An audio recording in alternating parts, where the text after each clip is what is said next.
इधर जो बेचना चाहे वो इधर बेच ले और नहीं तो प्राइवेट मंडियों में जाकर के बेच ले, तो फिर ये दिक्कत क्या है? अब के साल की बताऊं मैं आपको, मुझे खुद मंडियों में जाकर के देखने का मौका मिला कि सरकार ने तयशुदा कीमत पर नहीं खरीदा, खरीदने से इनकार कर दिया। और अगर किसी का थोड़ा बहुत खरीदा भी गया तो उसकी पेमेंट आज तक भी नहीं मिल पाई उसको। सरकार तो कहती है कि पेमेंट में दुष्यंत चौटाला का हमेशा बयान आता है, जो मिनिस्टर डिप्टी सीएम है, कि हम तो पेमेंट एकदम धड़ल्ले से कर रहे हैं। खैर झूठ बोलने में तो इन लोगों का कोई मुकाबला ना आप कर सकते हैं, ना मैं कर सकता हूं, ना कोई और कर सकता है। जो असलियत है जी, उसको छुपाने की कोशिश करने की जरूरत नहीं है। किसान परेशान है, उसका उत्पादन मंडी में गया और बिका नहीं, और सरकार उस किसान उस उत्पादन को वापस घर लेकर के आए, उसके लिए कितना चिंता का विषय। और जिस किसी का थोड़ा बहुत बिक गया उसकी पेमेंट आज तक नहीं हुई। आप स्वयं जाकर के पड़ताल कर लें, पेमेंट नहीं हो पा। मतलब ये गंभीर आरोप है। आप ये कह रहे हैं कि हरियाणा सरकार में, हरियाणा की बात करें हम, या तो खरीदा नहीं जा रहा है, और खरीदा जा रहा है तो पेमेंट समय पे नहीं आ रहा है। हाँ। तो फिर ये जो जिनका भी महकमा है, चाहे वो सरकार में, चाहे वो मुख्यमंत्री हो, चाहे उप मुख्यमंत्री हो, जो उनके बयान लगातार आते हैं, तो इसका मतलब वो सरासर झूठ है। बिल्कुल ही झूठ है। जब आईएनएलडी किसानों की बहुत बात करती है, और जब मैं आईएनएलडी की जो विरोधी पार्टियां हैं, जाहिर है मतलब चैरिटी करने तो कोई नहीं आया, अब चाहे वो कांग्रेस हो, बीजेपी हो, या दूसरी पार्टियां हैं, वो जब मैं उनसे कहता हूं कि देखो किसानों के मसले पर तो जो एक मात्र एमएलए जीत करके आए थे, अभय चौटाला, उन्होंने इस्तीफा तक दे दिया। वो मुझे कहते हैं कि आप जब उनसे मुलाकात हो तो पूछिए कि आईएनएलडी और ओम प्रकाश चौटाला साहब कैसे किसानों के शुभचिंतक हैं, क्या वो इतिहास भूल जाते हैं? वो बात शुरू कर देते हैं आपके खिलाफ, वो महम कांड की बात शुरू कर देते हैं, वो कंडेला की बात कर देते हैं, कहते हैं 9 किसान मरे, 16 साल तक तो चौटाला परिवार की वहां एंट्री तक होनी मुश्किल हो गई थी। वो कहते हैं कि, और जो बीजेपी वाले लोग हैं, ये तो कांग्रेस के लोग कहते हैं, बीजेपी वाले लोग उसमें और जोड़ देते हैं, कहते हैं कि भजन लाल जी के समय में 22 अगस्त 1995 में कदमा वाला कांड हुआ, 4 किसान मारे गए। बंसी लाल जी के समय में 10 अक्टूबर 97 में महेंद्रगढ़ डिस्ट्रिक्ट में मठियाली गांव में एक इंसिडेंट हुआ, 4 लोग मारे गए। ये सब पुलिस की गोली से मारे गए। फिर ये आईएनएलडी किसानों के हित की बात करती है, तो हर सरकार में तो गोली चली, मरा वही किसान। नहीं, जब देश ही किसानों का है जी, तो मरेगा तो किसान ही, और कोई भी मरेगा, क्योंकि हर आदमी, अभी आपने बताया, मैं भी कह रहा हूँ, ये जग जाहिर है कि खेती से जुड़ा हुआ हर व्यक्ति है। और इस आंदोलन ने प्रमाणित कर दिया है कि आज 36 जात के लोग जो हैं वो इसको शासन के खिलाफ इकट्ठे, सोच है उनकी। इसलिए ये सारी बेसलेस कहानियां हैं। क्योंकि मैं जब ये कहता हूं कि देखो किसानों के मसले पर अभय चौटाला जी ने इस्तीफा दे दिया, एकमात्र एमएलए थे अभी मौजूदा स्थिति में अपनी पार्टी से, वो कहते हैं कि जरा आप उनसे पूछिए कि कंडेला में क्या हुआ था, महम में क्या हुआ था। फिर वो कैसे क्लेम करते हैं कि किसानों के सबसे बड़े शुभचिंतक वो हैं, जबकि उनकी अपनी सरकार में ये दो बड़े बड़े कांड हो गए। नहीं, ये कोई भी किसी भी मामले को इस किसान के साथ क्यों जोड़ने का प्रयास करते हैं? चाहे वो मैम कांड है, कोई कंडेला का कांड है, क्या कंडेला का कांड क्या है ये तो बताएं। ये कोई अपनी राजनीतिक रोटियां सेकने के लिए एक आड़ दी गई थी। आज भी उस कंडेला खाप जो है वो total Indian National Lokdal party के साथ है, कोई चर्चा ही नहीं है। लोग इस बात को बिल्कुल मानने के लिए तैयार नहीं है, तो केवल बढ़ावा दिया जा रहा है, इसको उठा रहे हैं, जान करके उछाल रहे हैं। कोई कांड हुआ ही नहीं ऐसा। तो यही तो चौटाला साहब, पॉलिटिक्स वाला नमकीन इश्क यही तो होता है कि जो आपके हैं, जो आपके विरोधी हैं, वो बात करेंगे ही, कंडेला की बात करेंगे, महम की बात करेंगे, क्योंकि पता है उनको कि वो नस कहां पर दबाने से आईएनएलडी को तकलीफ हो सकती है। तकलीफ आईएनएलडी को तो नहीं तकलीफ होगी जी, लेकिन लोगों को जरूर तकलीफ होती है। इस प्रकार का दुष्प्रचार जब सरकारी तंत्र की तरफ से उठाया जाता है तो आम आदमी को परेशानी होती है, दिक्कत होती है ठीक है कि हमारे भाईचारे को बिगाड़ने का प्रयास किया जा रहा है। जी। एक सवाल और है, जब मैं हरियाणा के पूरे पॉलिटिकल हिस्ट्री को बड़ा माइन्यूटली, बहुत गंभीरता से जब देखता हूँ, जो एक माहौल बन गया है, माहौल ये बन गया है कि अगर जो अगले चुनाव होंगे उसमें एक माहौल ये हो गया कि संभावना ये होगी कि जो किसान आंदोलन से जुड़ा हुआ जो एक वोट बैंक है वो एक तरफा जाएगा, जाने की संभावना है।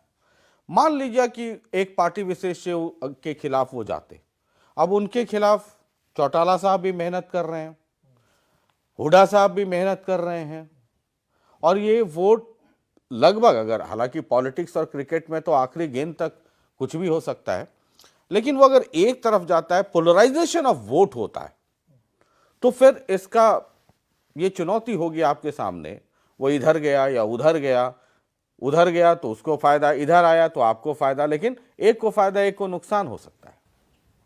अभी जैसा मैंने आपको बताया है, ये तो चुनाव जब होगा तो अपने आप प्रमाणित हो जाएगा जी। कि आज 36 जात के लोग इकट्ठे हैं, इसलिए लाभ तो निश्चित रूप से इंडियन नेशनल लोकदल को ही होगा, क्योंकि इस किसान आंदोलन के विशेष रूप से चलाने का काम तो शुरुआत तो इंडियन नेशनल लोकदल पार्टी ने की है।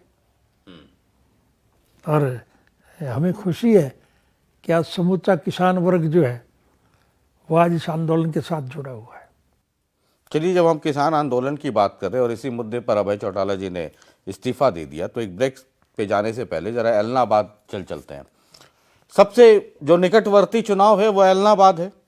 इस्तीफा दिए हुए एक लंबा समय हो गया, किसान के आंदोलन के नाम पे ही ये मतलब कहते हैं कि जो मास्टर स्ट्रोक आईएनएलडी अपने हिसाब से चला के किसानों की सिंपैथी भी मिले और ये भी एक मैसेज जाए कि भाई हम किसानों के लिए साथ खड़े हैं। हालांकि एक आदमी के इस्तीफा देने और नहीं देने से सदन की सेहत पे कोई फर्क पड़ता नहीं है, लेकिन पॉलिटिक्स में एक परसेप्शन बड़ी चीज होती है। एलनाबाद में चुनाव अभी तक तो हुए नहीं है, अभी तक घोषणा भी नहीं हुई है, पता नहीं आगे कितने दिनों में चुनाव होता है। आप एलनाबाद को किस रूप में देखते हैं? आप इसी से अंदाजा लगा लीजिए जी कि सरकार कितनी डरी हुई है कि उस चुनाव को टालती जा रही है, जबकि सरकारी निर्णय के मुताबिक विद इन 6 मंथ चुनाव होना चाहिए, कोई सीट खाली नहीं रह सकती। और अभय सिंह के इस्तीफे देने के बाद कई रियासतों के चुनाव हुए और कायदा ये है इलेक्शन कमिश्नर का कि किसी एक स्टेट का जब चुनाव होता है तो साथ करवा दे, तो उसके साथ जितने भी बाई इलेक्शन होते हैं वो उसके साथ कराने पड़ते हैं, सरकार को कराए जाते हैं, लेकिन नहीं करा रहे। तो सरकार डरी हुई है क्योंकि किसान आज सारे इकट्ठे हैं और इस चुनाव की आज हालत ये है कि कांग्रेस के पास, बीजेपी के पास, जेजेपी के पास, किसी दूसरी पार्टी के पास कोई उम्मीदवार ही नहीं है। चुनाव लड़ने के लिए कोई तैयारी नहीं है। आप लड़ेंगे चुनाव वहां? निश्चित रूप से। लेकिन आपके साथ तो एक बंदिश है, वो 1951 की धारा 8(1) में ये है कि जो कन्विक्टेड आदमी हैं, जो भी कन्विक्टेड हैं, वो 6 साल तक चुनाव नहीं लड़ सकते, यानी 2026 तक आप चुनाव नहीं लड़ सकते हैं। हालांकि चुनाव आयोग में जो 3 सदस्यीय कमेटी होती है या जो मेंबर्स होते हैं, मेम्बरान्स होते हैं, उनको ये अधिकार है कि वो कम कर दें। और एक मैंने रिसर्च किया तो सितंबर 2019 में आयोग ने सिक्किम के वर्तमान मुख्यमंत्री प्रेम सिंह तमांग की भ्रष्टाचार निवारण अधिनियम 1988 के अंतर्गत दोषी पाए जाने के कारण उन पर लगी 6 वर्ष के लिए चुनाव लड़ने की अयोग्यता संबंधी अवधि को घटाकर 1 साल 1 माह कर दिया। ये है, तो आपने वहां पे अर्जी तो लगाई हुई है कि भाई मुझे परमिशन दे दो, लेकिन अगर मान लीजिए कि 1 साल में भी अगर कर दें तो भी आप उस क्राइटेरिया में आएंगे नहीं, तो आप तो चुनाव, ठीक है आपने कह दिया, आपकी प्रबल इच्छा भी है, लेकिन कानूनी तौर पर तो अभी फिलहाल तो मुश्किल ही लगता है कि आप वहां से चुनाव लड़ पाएंगे। नहीं, अगर कानूनन परमिशन मुझे नहीं मिलेगी जी, तो मेरे लड़ने का फैसला भी मेरी पार्टी करती है जी। तो इसलिए मेरी पार्टी फैसला जिस कैंडिडेट का भी करेगी हम उसकी मदद करेंगे। बहुत चर्चा है कि अभय जी के 2 पुत्र, हालांकि अर्जुन तो चुनाव लड़ चुके हैं, तो करण या अर्जुन को वहां से, मतलब अर्जुन तो पहले भी चुनाव कुरुक्षेत्र का भी लड़ चुके और भी लड़ चुके, करण को शायद वहां पे आपकी दिली इच्छा है कि उनको वहां से लॉन्च किया जाए। आपकी जबान मुबारक हो, लेकिन फैसला तो पार्टी करेगी। मेरी तो सर हालत नारद मुनि वाली है ना, घर घर जाता हूँ, खबर इकट्ठा करता हूँ, और इससे अच्छा क्या मौका होगा जब आप सामने बैठे हैं। तो मैं तो सर बड़ा ही रूखा वाला पत्रकार हूँ। मैंने कहा आप सामने हैं तो वो मैं प्रलोभन जो है, स्वार्थी किस्म का पत्रकार हूँ मैं, तो वो स्वार्थ में रोक नहीं पाया, तो मैंने सीधा आपसे पूछ लिया। ये फैसला चर्चा है कि करण को वहां से लॉन्च किया जाए। चर्चा ही है ना केवल जी। ये निर्णय तो मेरी पार्टी करेगी। जब तक ऑफिशियली डिक्लेयर नहीं होगा तब तक तो चर्चा और अनुमान ही है, चलता रहेगा। तो आपसे बेहतर कौन होगा जिनसे ये समझ सकूं? ये मुझे भी ज्ञान नहीं है जी। पार्टी किसका फैसला करेगी, वो तो पार्टी ने तय करना है। मतलब आपकी क्या इच्छा है, करण या अर्जुन? नहीं, मेरी इच्छा कोई मायने नहीं रखती, मेरी पार्टी की जो इच्छा होगी हम उसकी मदद करें। फिर भी दिल की इच्छा, ये तो पॉलिटिक्स वाला नमकीन इश्क है। नहीं, अभी तक चुनाव घोषित होने के बाद पार्टियां निर्णय लेंगी जी। और मेरी पार्टी जी। किसका निर्णय लेगी जी। ये तो। मैंने करण का नाम लिया तो आपने कहा आपके मुंह में क्या आपने कहा? घी शक्कर। घी शक्कर। तो मतलब करण के लिए आपके भी दिल में कुछ कुछ होता है कि मतलब हाँ ठीक है, पार्टी तय करेगी, किसका करेगी मैं नहीं कह सकता। जी। आपकी इच्छा मतलब करण। अगर मुझसे भी पार्टी कुछ पूछेगी जी, पूछेगी तब मैं भी कोई निर्णय करूंगा। जी। एक छोटा सा ब्रेक लेते हैं, यही है पॉलिटिक्स वाला नमकीन इश्क। अब चौटाला साहब इतने सीनियर आदमी हैं, 87 वर्ष की आयु में पता नहीं हम लोग चल पाने की स्थिति में होंगे कि नहीं होंगे, लेकिन इतनी आयु में भी 17 साल वाला यौवन है। और चौटाला साहब मुस्कुराते मुस्कुराते कह रहे हैं, मैंने करण का नाम लिया तो कहे कि आपके मुंह में घी शक्कर, बाद बाकी पॉलिटिक्स का नमकीन इश्क है, आप समझिए, हम तो बस पूछ रहे हैं। आप चेहरा भी देखिए, चेहरे की मुस्कुराहट भी देखिए और शब्दों में भाव भी पढ़िए। एक छोटा सा ब्रेक, फौरन वापस लौट रहे हैं और उसके बाद आगे की कहानी। लेकिन जब कार्यक्रम पॉलिटिक्स में नमकीन इश्क वाला है तो खट्टी मीठी बातें तो होंगी। एक छोटा सा ब्रेक।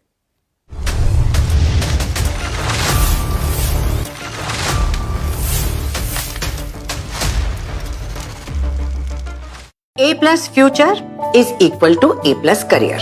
Look for government की prestigious NAC A+ accreditation, जो सिर्फ 5% बेस्ट यूनिवर्सिटीज को मिली है, जैसे चंडीगढ़ यूनिवर्सिटी। इसीलिए तो द बिगेस्ट मल्टीनेशनल्स कॉर्पोरेट से ही आते हैं प्लेसमेंट्स के लिए। रूप मंत्रा आयुर्वेदिक फेस वॉश, इसमें है क्यूकम्बर के प्योर एक्सट्रैक्ट्स जो नेचुरली चेहरे को मॉइस्चराइज रखे। ये कोई कॉस्मेटिक नहीं, आयुर्वेदिक औषधि है। At GLA University, we make the way. We inspire. We are a family bound by a common bond. We lead. We innovate. The record breakers. The cheer makers. The dreamers. GLA University. Whether the goal is to get a job or to create a job.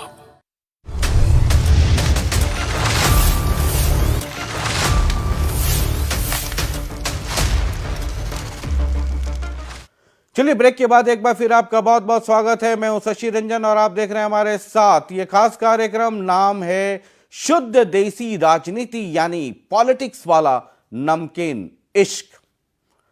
करण के नाम पर चौटाला साहब मुस्कुराते हैं, कहते हैं आपके मुंह में घी शक्कर। लेकिन मैं पूछता हूं क्या करण चुनाव लड़ेंगे, तो कहते हैं कि ये मैं कैसे बता सकता हूं, ये पार्टी तय करेगी। यही तो है पॉलिटिक्स वाला नमकीन इश्क। बहरहाल चौटाला साहब, अभी 2-3 मसले बहुत बड़े आए। एक तो पेपर लीक का मसला। यूं तो मसले बहुत सारे हैं, लेकिन मैं कम समय में ज्यादा मसले उठाना चाहता हूं, मुद्दे, क्योंकि किसानों के बाद एक बड़ा वर्ग है युवाओं का, सरकारी नौकरियों का। और दुष्यंत चौटाला जो उप मुख्यमंत्री हैं, उनकी पार्टी ने कहा था कि जब वो सरकार में आएंगे तो 75% रिजर्वेशन प्राइवेट सेक्टर में हरियाणा के युवाओं को मिलेगा। मैं उनके इस निर्णय से प्रसन्न हूं, उनको मुबारकबाद भी देता हूं, लेकिन अभी उसमें अड़चन और दिक्कत है कि क्या ये बात सिरे चढ़ने के काबिल है। अगर काबिल नहीं है तो फिर कानून बनाने का भी कोई तुक नहीं है। तो आपको क्या लगता है, मतलब ये सिर्फ एक पॉलिटिकल स्टंट है, पॉलिटिकल ड्रामा है? इनका ये ड्रामेबाज तो हैं ही, इनकी तो सोच हमेशा यही रही है। नहीं, मैं इस मुद्दे पे वापस आना चाहता हूं क्योंकि ये बड़ा गंभीर मसला है और युवाओं का एक बड़ा वर्ग है, चाहे वो किसी भी स्टेट में जाइए, हरियाणा में भी जाएं। इसलिए मैंने पेपर लीक का मसला उठाया और मैंने मुख्यमंत्री जी से ही पूछा था कि ये पेपर लीक का खामियाजा हरियाणा के युवा क्यों उठाए, दोष उनका क्या है। मैं ये जो आपने 75% की बात की कि मैं मुबारकबाद देता हूं, लेकिन ये फिजिबल नहीं है क्योंकि आप मुख्यमंत्री भी रहे हैं, लंबा अनुभव है, तजुर्बा है। ये आप कैसे कह सकते हैं कि जो 75 प्राइवेट नौकरियों में 75% रिजर्वेशन की जो बात जेजेपी ने अपने घोषणा पत्र में किया था, अभी तो लागू भी हो गया, वो फिजिबल नहीं है? ऐसा कैसे आपको लगता है कि ये फिजिबल नहीं है? हमारे देश और ये सिर्फ ड्रामा है? हमारे देश के संविधान के मुताबिक जी, केंद्र की सरकार की तरफ से समूचे राष्ट्र के स्तर पर एक निर्णय लिया हुआ है कि इस देश का कोई भी बाशिंदा किसी भी प्रदेश का हो, वो कहीं भी जाकर के रोजगार कर सकता है, नौकरी कर सकता है। कुछ स्टेटों में ये भी तय हुआ है कि इस स्टेट के आदमी के अलावा कोई दूसरा आकर के काम नहीं कर सकता, ज़मीन नहीं खरीद सकता, लेकिन उसमें भी लोगों ने तब्दीलियां की है। तो इसलिए मैं कह रहा हूं कि मुझे तो प्रसन्नता है, मैं चाहता हूं कि हरियाणा के लोगों को ज़्यादा से ज़्यादा अवसर मिले, लेकिन ये तो कानून बनाने से हल नहीं होगा, ये तो उन काम करने वाले लोगों की सोच से हल होगा। अगर उनकी सोच ठीक होगी, जैसे कोई प्राइवेट फैक्ट्री का मालिक है और उस फैक्ट्री में जो मजदूर रखता है, उसकी सोच ये होगी कि इसी प्रदेश के लोगों को लिया जाए, तो सोच सिरे चढ़ सकती है। मतलब लेकिन वो फैक्ट्री के मालिक के ऊपर निर्भर करता है। ये सरकार ने जो बना दिया कानून, इससे कोई फर्क नहीं पड़ता है? नहीं, इससे कोई फर्क नहीं। इससे कोई, मतलब आप तो चीफ मिनिस्टर रहे हैं, तो इससे कोई फर्क नहीं पड़ता, इससे उन पे कोई बंदिश सरकारी तौर पे नहीं लगाई जा सकती? नहीं दिखाया जा सकती। तो फिर ये तो दिखावा हो गया। ये दिखावा और छलावा करने की इनकी आदत है ये तो। और यही इसी वजह से तो ये आज सत्ता में बने बैठे, केवल झूठ का पुलिंदा लोगों के सामने रख करके। बीजेपी की अभी सरकार है, डबल इंजन वाली सरकार है। मैं कई बार व्यंग में कहता हूं कि अब तो सिंगल इंजन नहीं, डबल इंजन की सरकार है। एक बीजेपी है, दूसरी जेजेपी है। खट्टर साहब पहले टेन्योर में भी मुख्यमंत्री थे, अभी भी मुख्यमंत्री है। एक अनुभवी राजनीतिज्ञ और राजनीतिज्ञ विश्लेषक के तौर पर आप पहले टेन्योर को और दूसरे टेन्योर का आकलन, बीजेपी पहले अकेले थी, अब जेजेपी डबल इंजन वाली सरकार है, कैसे आकलन करते हैं आप? प्रत्यक्ष में प्रमाण की जरूरत नहीं है। आज हालत इस सरकार की ये है कि चीफ मिनिस्टर करनाल के क्षेत्र से एमएलए है और 3 दफा मुख्यमंत्री के हेलीकॉप्टर को वहां के लोगों ने उतरने नहीं दिया। ये हालत तो जब चीफ मिनिस्टर की है, तो उसकी काबीना का कोई वजीर अपने क्षेत्र में नहीं जा सकता, कोई एमएलए नहीं जा सकता। आज इनके चुने हुए जो एमएलए हैं वो अपने क्षेत्र में नहीं जा सकते। लोगों ने गांव-गांव में बोर्ड लगा रखे हैं कि आप हमारे गांव में नहीं आएंगे। जेजेपी मौजूदा सरकार में शामिल हो गई। आप जेजेपी का सरकार में शामिल होने के फैसले को किस रूप में देखते हैं? और अब तो हो गए 2 साल हो गए सरकार में, तो परफॉर्मेंस तो उनका भी देखा जाएगा। चलिए 2 ही मिनिस्टर हैं, एक डिप्टी चीफ मिनिस्टर हैं और एक मिनिस्टर हैं, लेकिन सरकार का हिस्सा है। तो जेजेपी के परफॉर्मेंस को इन गवर्नमेंट सरकार में आप कैसे देखते हैं? दुष्यंत डिप्टी चीफ मिनिस्टर है, सरकार में दूसरे नंबर का आदमी होता है। आज उसकी हालत, सरकार को मेजोरिटी ना हो तो छोटी पार्टियां और दूसरे नंबर के क्या वो सुपर नंबर 1 वाली हो जाती हैं। आज हालत ये है कि दुष्यंत अपनी कॉन्स्टिट्यूंसी के किसी गांव में नहीं जा सकता। यानी लोग जो है, फैसला तो लोग ही करते हैं ना। अब आप उनका फैसला जान करके जान लीजिए कि आज उनकी क्या हालत है। वो अपनी विधानसभा क्षेत्र के किसी गांव में नहीं जा सकता।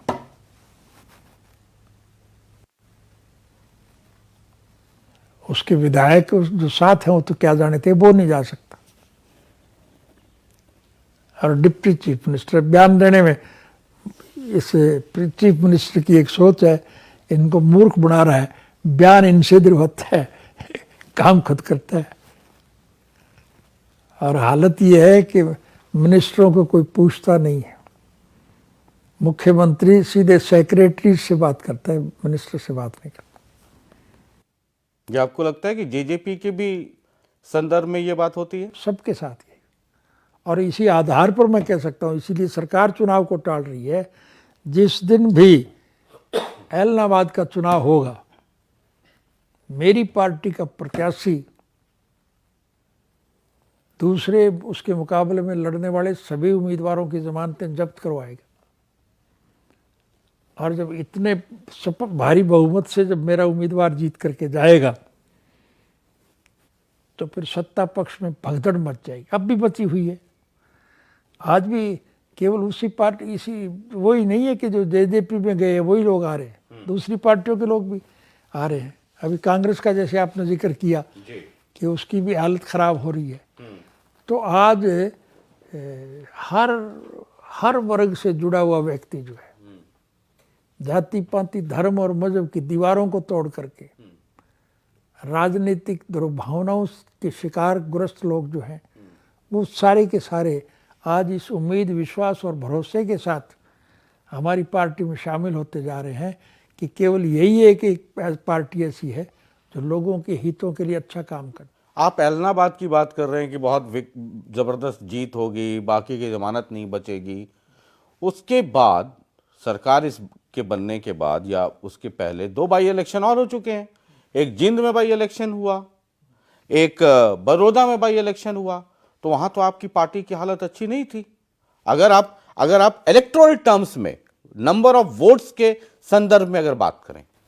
मैंने अतीत का विश्लेषण करके आपको बताया जी, इसलिए मैं अतीत की बात ना करके मौजूदा हालात की और भविष्य की बात करूंगा। आज आप मुझसे नहीं, कहीं भी किसी समय आम आदमी से, सड़क चलते किसी व्यक्ति से पूछते, वो आपको यही कहेगा कि आने वाला कल जो है वो इंडियन नेशनल लोकदल पार्टी का है, क्योंकि उस सरकार के वक्त में लोगों के काम हुए थे। मैं अपने मुंह मियाँ मिट्ठू नहीं बनना चाहता। मैंने मुख्यमंत्री जी से पूछा था, हमने कहा ओम प्रकाश चौटाला जी बाहर आ गए, जिनको आप लोग कहते हैं कि फाइटर हैं ये लोग। हमने कहा इसका आकलन कैसे करते हैं? बोले कि नहीं, ईश्वर उनको दीर्घायु बनाए, स्वस्थ रखे। उम्र 87 वर्ष हो गई है। मेरी शुभकामना है और ईश्वर से प्रार्थना भी है, लेकिन अब उनके पल्ले कुछ बचा नहीं। ये ऑन रिकॉर्ड है। उन्होंने कहा कि अब उनके पल्ले कुछ रहा नहीं, वो दिन चले गए, अब तो शाम ढल रही है। वो ये तो मानते हैं ना कि जब हम पल्ले था तब तो ठीक काम हुए। मैं अपने मुंह मियाँ मिट्ठू नहीं बन रहा। हमें जब सरकार बनाने का अवसर मिला, हमने उस सिस्टम को बदल दिया था कि लोग सरकार के पास जाए। जी, सरकार आपके द्वार। हमने सरकार आपके द्वार कार्यक्रम के तहत जी मैं हर गांव में जाता था और जो भी डिमांड गांव की तरफ से की जाती उसे हाथ के हाथ पूरा करते थे। अब सरकार में मैंने कहा चौटाला साहब 2 लोग हैं और सरकार का हम एनालिसिस कर रहे हैं अभी। तो मैंने खट्टर साहब से जो पूछा ऑन रिकॉर्ड, वो मैंने आपको बताया कि ये उनका था। जो दूसरी पार्टी है जेजेपी, उनसे जब मैं पूछता हूँ आईएनएलडी के बारे में तो वो कहते हैं शशि जी आईएनएलडी छोड़ करके कुछ भी बात कीजिए। हमने कहा क्यों, पॉलिटिकल पार्टी है, मैं तो घर वाला मसला तो पूछ नहीं रहा हूं। कहती कि मैं नॉन सीरियस लोगों के बारे में बातचीत नहीं करना चाहता हूं। वो पार्टी उनके नेता, मतलब आपका नाम नहीं लेते हैं, ये मैं इससे कह रहा हूं, कह रहे हैं वो नॉन सीरियस लोग हैं, नॉन सीरियस पार्टी है, उसके बारे में बात मत कीजिए। चलो, उनकी गज गज की जुबान है, कोई कुछ कहता रहे, मुझे इससे कोई, मैं किसी पे कटाक्ष नहीं करना चाहता, मेरी आदत नहीं है। जी। मैं जाति तौर पे किसी की बुराई करने का पक्षता नहीं। मैं जाति तौर पे बात भी नहीं कर रहा हूं, इसलिए मैंने ऑन रिकॉर्ड कहा कि मैं कोई पारिवारिक मसले पे बात करूंगा नहीं। लेकिन चूंकि जिक्र आ गया, जी, चूंकि सरकार में है। जी जिक्र आ गया, इसलिए मैं बताता हूँ जी कि इसको तो कोई नहीं छुपा सकता कि हम चौधरी देवीलाल के वंशज हैं। जी, इसलिए मैंने आपको इंट्रोड्यूस किया। हमने कहा देवीलाल जी के पुत्र और दुष्यंत चौटाला जी के दादाजी।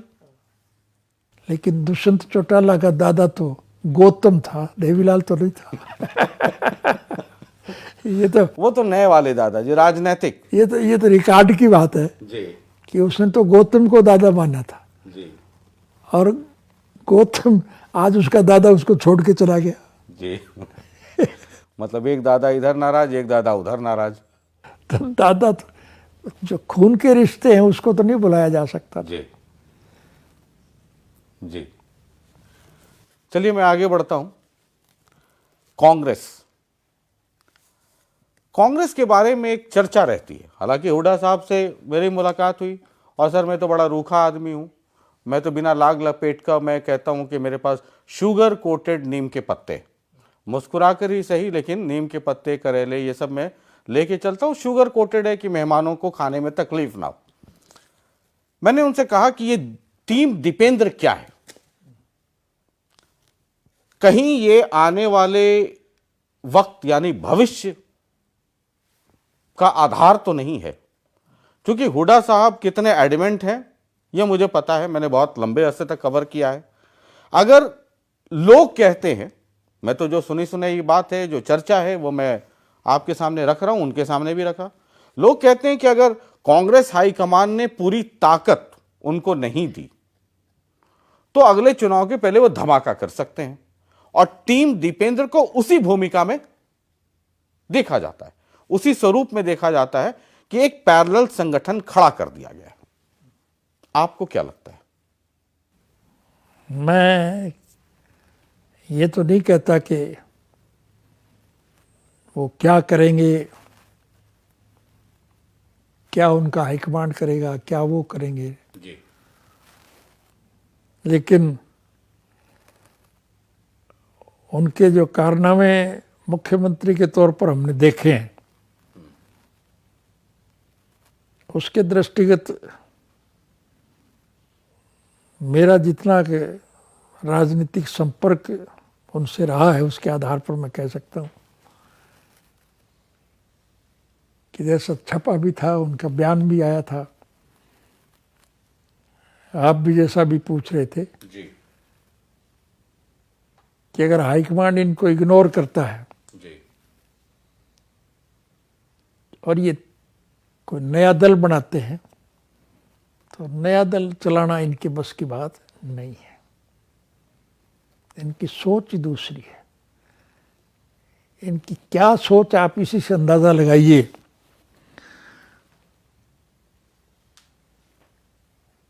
किसी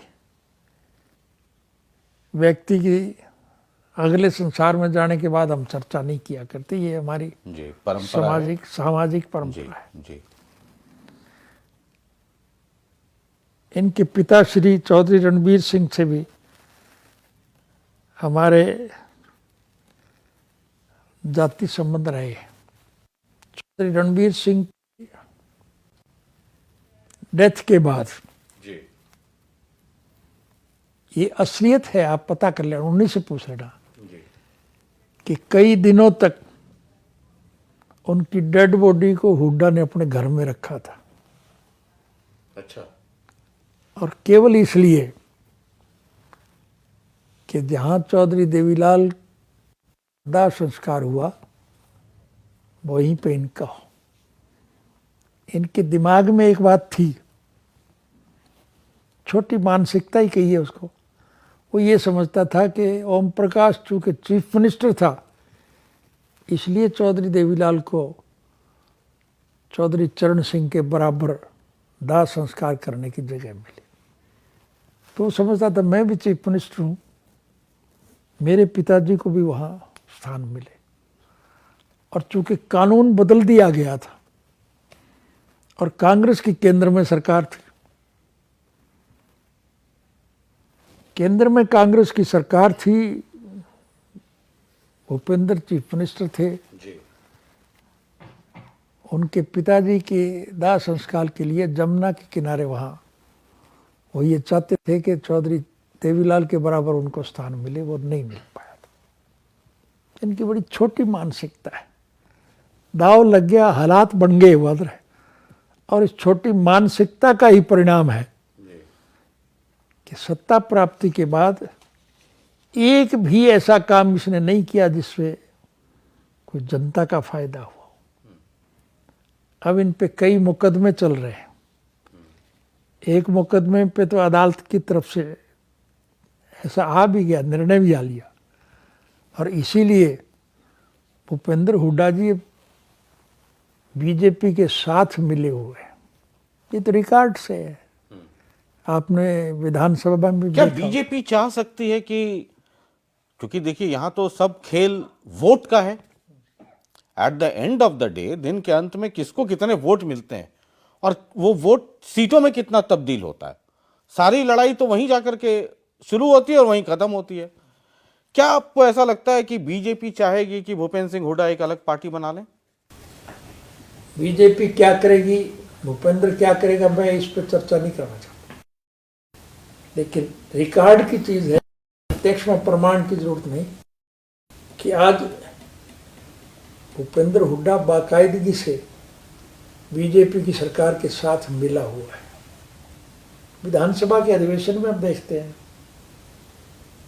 केवल इसलिए कि कई ऐसे मुकदमे हैं उसका फैसला हुड्डा के खिलाफ होगा और वो समझता है कि सरकार के साथ रहोगे तो बचे रहोगे, नहीं तो सजा होगी। तो जो मैं ये पूछ रहा था कि जैसे आईएनएलडी ये कह रही है, लगातार कोशिश भी है कि वो जनाधार वापस लौटे, वो वोटर वापस लौटे, क्योंकि पिछले चुनावों में जो वोटों के हिसाब से जो वोट मिले, जो लोगों ने वोट दिया, मैं उस संदर्भ में कह रहा हूं, परसेप्शन पे नहीं, कि आईएनएलडी का वोट जेजेपी में शिफ्ट हुआ। ये तो मतलब इलेक्टोरल हिस्ट्री में है। अब जो सबसे बड़ी चुनौती आईएनएलडी की कि वो वोट, जो वोटर्स हैं वो वापस घर लौटे, जो नेता किसी कारण से नाराज होके गए थे वो वापस लौटे।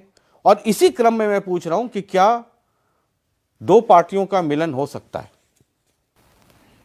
उसी क्रम में तो मैं बता रहा हूं कि जेजेपी बीजेपी में मर्ज हो जाएगी, क्योंकि हालात इस किस्म के हैं। आज कोई बीजेपी को और जेजेपी को मुंह लगाने के लिए तैयार नहीं है। परिस्थितियां जो हैं वो आज इंडियन नेशनल लोकदल पार्टी के अनुकूल है। आईएनएलडी और जेजेपी का मिलन हो सकता है क्या? हमारा, मैं ये तो नहीं कहता कि किसी से कोई मिलन हो सकता है। राजनीति में समझौते तो होते हैं। ऐसा वक्त भी था कि बीजेपी का और हमारा भी समझौता था। वो वक्त भी आया कि बंसीलाल की सरकार को गिराने के लिए कांग्रेस भी हमारे साथ आई थी। तो राजनीति के समझौते तो होते रहते हैं, लेकिन स्वार्थ की जो राजनीति करने वाले लोग हैं, ऐसे लोगों को तो कोई मुंह लगाने के लिए तैयार नहीं होगा। जो लोग जनता जनार्दन के हितार्थ अच्छी सोच नहीं रखते, उन्हें लुटेरों की संख्या दी जाती है। अपने स्वार्थ की पूर्ति के लिए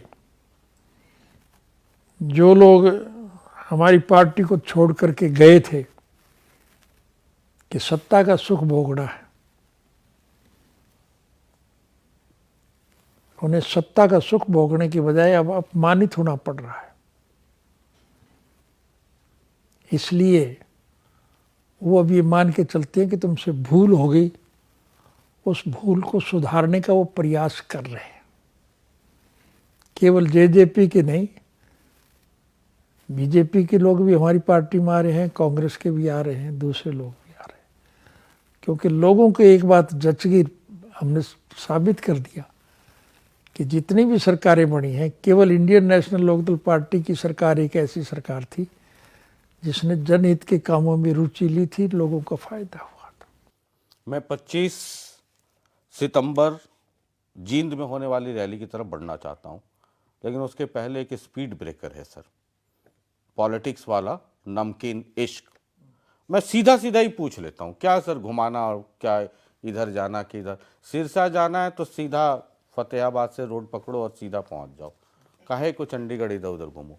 क्या आईएनएलडी और जेजेपी का एक पार्टी हो सकती है? क्या दुष्यंत दिग्विजय वापस आईएनएलडी में आ सकते हैं? ये तो उन्हीं से पूछो, इसके प्रति तो मैं तो कुछ नहीं कह सकता। अब तो वो अलग पार्टी है, आप कहेंगे तभी तो, मतलब अब तो दरवाजा इधर से खोलना होगा या उनके भी आने की इच्छा हो? चलिए ठीक है, म्यूचुअल है, वो तो मैं उनसे सर होगा तो पूछ ही लूंगा। आपकी तो उम्र का लिहाज, आपकी सीनियरिटी का लिहाज, इसीलिए मैं बहुत दब करके पूछता हूं, वरना मेरी गिनती तो बहुत रूखे पत्रकारों में होती है। हमारा किसी से कोई जाति विरोध नहीं है, राजनीतिक सोच अलग हो सकती है। हमारी एक राजनीतिक सोच है कि जो जनहित के कामों में रुचि लेगा, हम उसको सम्मान प्रदान करेंगे, उसको इज्जत देंगे। तो जेजेपी अभी जो सरकार में है, सरकार का हिस्सा, वो सामाजिक कार्यों में रुचि नहीं लेती है? नहीं, वो तो साबित हो गई कि वो तो दगाबाज लोग हैं। एक ऐसी पार्टी जिसने, जब ये जेजेपी के लोग इंडियन नेशनल लोकदल पार्टी में थे, उस वक्त हमारी सरकार थी, और उस वक्त की हमारी सरकार ने सरकार आपके द्वार कार्यक्रम के तहत लोगों के लिए अच्छे काम किए थे। कुछ लोग ये समझ के चलते हैं, जैसे मैंने भूपेंद्र सिंह हुड्डा का बताया कि उसके दिमाग में ये आ गई कि चूंकि ओम प्रकाश चीफ मिनिस्टर था, इसलिए चौधरी देवीलाल को चौधरी चरण सिंह के बराबर दाह संस्कार के लिए जगह मिली। तो इसीलिए जेजेपी में जो लोग गए हैं वो भी शायद ये सोच के गए थे कि अब सरकार इनकी नहीं है, दूसरी सरकार आ रही है, इसलिए सरकार की मौज लूट। अब जो सरकार की मौज लूटने के लिए गए थे, मैं किसी व्यक्ति विशेष का जिक्र नहीं करूंगा, आपको तो मेरे से ज़्यादा ज्ञान है, लेकिन जो अच्छे सीनियर लोग किसी पार्टी के थे और वो बीजेपी की कोई सभा में गए और उन्हें बोलने का अवसर मिला, वो जिस कुर्सी से उठ करके बोल के आए, वापसी पे उस कुर्सी पे कोई और बैठा पाया, उनको वो कुर्सी की थी वो भी नहीं मिली। तो ऐसे बहुत अपमान बहुत हुए, इसलिए मैं किसी का जिक्र नहीं करूँगा। चलिए ठीक है, मैं आखिरी सेगमेंट की तरफ बढ़ रहा हूँ, और वो है 25 तारीख को जींद में। जींद वो धरती है, अगर हरियाणा के इतिहास को उठा के देखें, चाहे वो देवीलाल जी का जिक्र करें, आपका अपना खुद का जिक्र करें, या भूपेंद्र सिंह हुड्डा साहब का जिक्र करें, या मान लीजिए आपकी ही पार्टी से अलग हुई वो जेजेपी का जिक्र कर लें, किसी का भी, तो जो जींद की धरती है वो इतनी राजनीतिक तौर पे इतनी फर्टाइल धरती है कि सारी बड़े फैसले या बड़े आंदोलन, मान लीजिए कुछ को छोड़ करके अपवाद, वो उसी धरती को नसीब है, वो उस पावन धरती से ही शुरू हुआ। आईएनएलडी को मैं एक उस रूप में भी देखता हूं कि एक वापस पुनर्जीवित होने की संघर्ष, वो एक लड़ाई, वो एक दौर चल रहा है कि जैसे पहले एक काल था वो एक वापस लौटे। उसी क्रम में मैं ये आपसे समझना चाहता हूं कि 25 सितंबर को जींद में रैली होगी ताऊ देवीलाल जी की जयंती पे। अब उस क्रम में आप बहुत सारे लोगों से मिल रहे हैं, नीतीश कुमार, मुलायम सिंह यादव, देवगौड़ा। ये थर्ड फ्रंट आप जो आपके दिमाग में है या जो आप कल्पना कर रहे हैं, उसका हरियाणा से कितना ताल्लुक है, या उस पर आपको लगता है राजनीतिक तौर पे यहाँ कोई असर पड़ेगा? या आईएनएलडी ये साबित करना चाहती है कि देखो हम में अब भी वही ताकत है कि हिंदुस्तान के बड़े लीडरानों को हम एक मंच पे लाके खड़ा कर सकते हैं, वो भी हरियाणा की जिंद की धरती पे। 25 सितंबर चौधरी देवीलाल का जन्म दिवस है जी। और उनके जन्म दिवस पर हम हर वर्ष सभाएं करते हैं। अब कि हमने जींद का जो निर्णय लिया वो ये सोच करके लिया कि हरियाणा का सेंटर प्लेस है, जींद को जितनी भी सड़कें जाती हैं वो ठीक हालत में है, इसलिए आने वाले लोगों को कोई दिक्कत नहीं आएगी। और राजनीतिक तौर वहां से जो सड़क निकलती है राजनीतिक तौर पे, वो चंडीगढ़ भी थोड़ा आसानी से ही पहुंचती है। नहीं, चंडीगढ़ जाने के लिए भी कोई दिक्कत नहीं है जी। सड़क ठीक है जी रास्ते ठीक है जी जगह ठीक है, जगह भी देखनी पड़ती है जी क्योंकि हमारी रैली में लाखों की संख्या में लोग आएंगे, उनके वाहनों को रुकने की जगह चाहिए, लोगों के बैठने की भी जगह चाहिए। और सभी राजनीतिक पार्टियों के लोग जो चौधरी देवीलाल के वक्त में उनके साथ रहे थे वो आज भी उनको उसी सम्मान से याद करते हैं। केवल इसी रैली की बात नहीं है, जितने भी 25 सितंबर को रैलियां हुई हैं सभी लोग उसमें आते रहे। हम सबसे संपर्क स्थापित करेंगे और मुझे उम्मीद है कि सभी लोग आएंगे उस अच्छा, तो ये जो नीतीश कुमार, मुलायम सिंह और देवगौड़ा, इन लोगों से जो आप मिल रहे हैं, वो पृष्ठभूमि है जो देवीलाल जी के ज़माने में जो एक कह लीजिए कि एक लाइक माइंडेड नेताओं का जो एक दोस्ती कह लीजिए, उसको गठबंधन से भी ज़्यादा अच्छा शब्द है दोस्ती, तो उन पुराने दोस्तों को एक मंच पे जिंद में लाने की बात है। वो सभी लोग आएंगे जी। और जब वो सारे लोग आएंगे तो स्वाभाविक है कि राजनीतिक विचारधारा से जुड़े हुए लोग जब इकट्ठे होंगे तो उसमें राजनीतिक सोच भी होगी।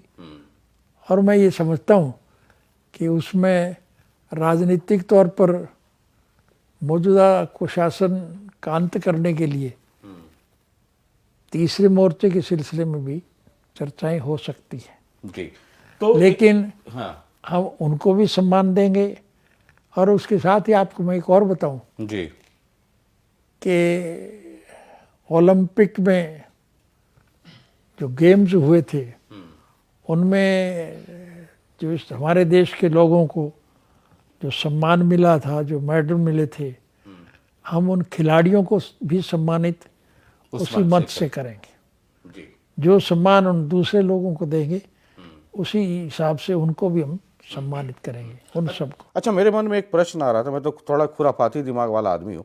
वो जब आप बिहार में नीतीश कुमार को, आपने देवीलाल का जिक्र किया कि उस वक्त में जो लोग साथ थे, और मैं गठबंधन नहीं बल्कि एक वो हालांकि मित्रता क्या होती देवीलाल और नीतीश कुमार, उम्र का इतना ही फासला था, ये सब तो शिष्य रहे, राजनीतिक शिष्य रहे।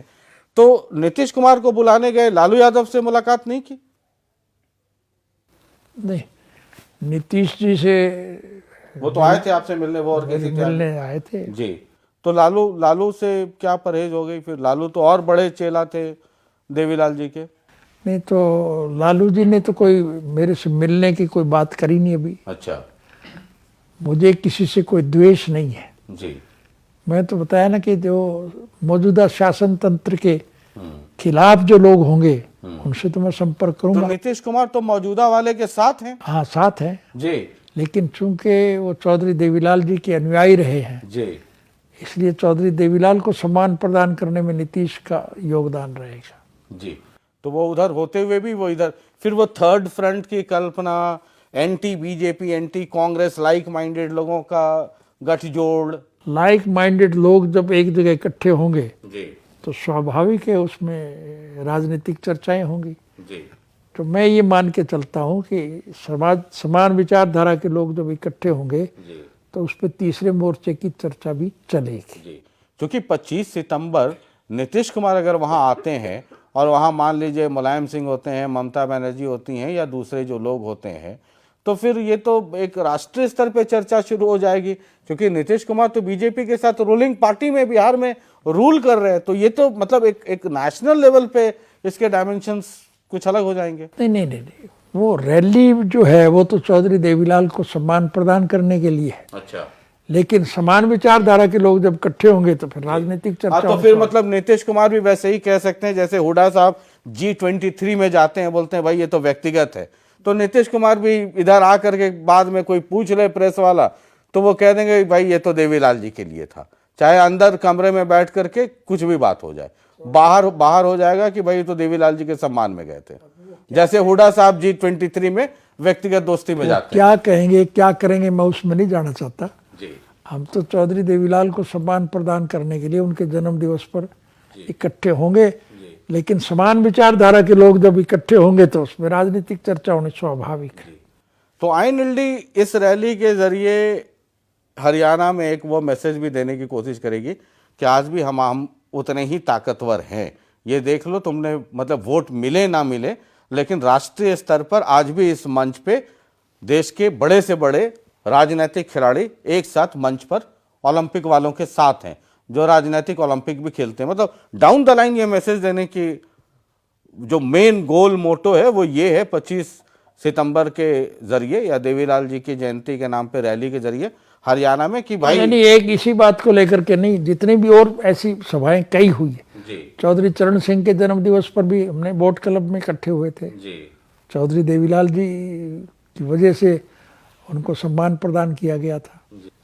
तो हम तो इस प्रकार की जो जरूरी सभाएं होती हैं उनमें शामिल होते ही है समान विचारधारा के लोग। चलिए सर, बहुत बहुत शुक्रिया हमसे बातचीत करने के लिए, और कई मसले पे तो दिल की बात जुबां पे आई है। अब दर्शक आपके चेहरे को, भाव को वो पढ़े, वो तो उनके ऊपर है। समय निकालने के लिए बहुत बहुत शुक्रिया, और इस उम्र में आप इतने एक्टिव हैं, ईश्वर से मतलब ये प्रार्थना है कि आपको ऐसे ही स्वस्थ रखें, और आप कई लोगों के लिए रोल मॉडल भी हैं कि 87 years is not too much, 87 वर्ष बहुत ज़्यादा नहीं है, दिल 17 साल का होना चाहिए। बहुत बहुत शुक्रिया, बहुत मेहरबानी आपकी, बहुत बहुत शुक्रिया। लेकिन आपको खाना तो खाओगे जी, वो खा के जाएंगे।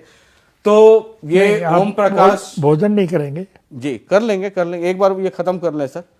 तो आज के एपिसोड में ओम प्रकाश चौटाला जी थे, और मैं अक्सर ये कहता हूं कि जब भी कोई पॉलिटिकल इंटरव्यू देखिए तो भाव, चेहरे का भाव पढ़िए, चेहरे की मुस्कुराहट को पढ़िए, और उनके शब्दों पे भी ध्यान दीजिए, क्योंकि ये लिए खाना लगवा दो। पॉलिटिक्स वाला नमकीन इश्क है, और इश्क को सिर्फ या इश्क को पढ़ने के लिए वो नज़र चाहिए। इस इंटरव्यू को उस नज़र से देखिएगा, आपको बहुत सारी चीज़ें खुद ब खुद समझ में आ जाएंगी। बहुत बहुत शुक्रिया, नमस्कार।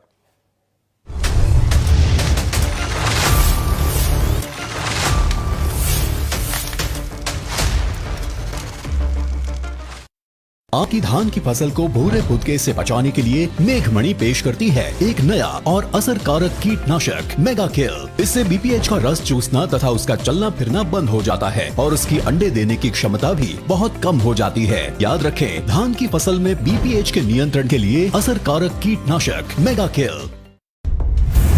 खबरें जो है सत्ता की दहलीज के पार, हर जानकारी लाएंगे इस पार। गांव देहात की हो बात,